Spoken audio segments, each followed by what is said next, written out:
அஸ்ஸலாமு அலைக்கும் வரஹ்மத்துல்லாஹி வபரகாத்துஹு. கண்ணியத்திற்குரிய அன்பர்களே, நம்முடைய தாய் மரணித்து விட்டால் நமது வாழ்வில் இரண்டு வாசல்கள் அடைபட்டு விடுகிறது.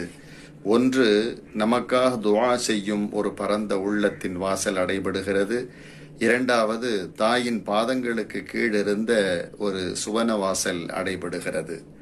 நல்லோர்களே, பெற்றோர்கள் இருக்கும் வரைக்கும் அவர்களது துஆவை பற்றி பிடியுங்கள். அவர்களுக்கு பணிவிடை செய்வதை வெற்றி என கொள்ளுங்கள். எவர் இந்த உலகத்தில் நிம்மதியான வாழ்வு வாழ வேண்டும் என்று பிரியப்படுகிறாரோ, தரித்திரமில்லாத வாழ்வு வாழ வேண்டும் என்று பிரியப்படுகிறாரோ, அவரெல்லாம் பெற்றோர்களை பற்றி பிடித்துக் கொள்ளுங்கள். பெற்றோர்களுக்கு செய்ய வேண்டிய பணிவிடைகளை பரிபூரணமாக செய்யுங்கள். வஹ்ஃபிது லஹுமா ஜனாஹ துல்லி மினர் ரஹ்மா. கருணை கொண்டு அருள் கொண்டு அவர்களிடத்தில் நீங்கள் பணிவாக நடங்கள், பணிவாக பேசுங்கள். அவர்கள் நீங்கள் சிறு பிள்ளையாக இருந்த பொழுது உங்களுக்கு தேவையான யாவற்றையும் அவர்கள் தன்னலம் பாராமல் உழைத்து கொண்டு வந்து கொடுத்தார்கள். அப்படிப்பட்ட அந்த பெற்றோர் இருவரோ அல்லது ஒருவரோ நம்மிடம் இருக்கும் நிலையில் அவர்களை நாம் கண்ணியமாக நடத்த வேண்டும். அவர்களுக்கு தேவையானதை செய்து கொடுக்க வேண்டும்.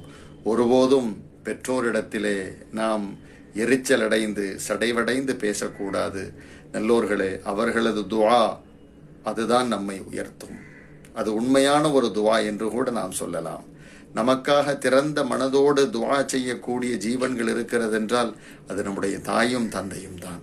எனவே இருவரையும் பற்றி பிடித்துக் கொள்வோம். அவர்களுக்கு செய்ய வேண்டிய பணிவிடைகளில் குறைவு செய்யாதிருப்போம். அல்லாஹ் கிருபை செய்வானாக. ஆமீன் யா ரப்பல் ஆலமீன்.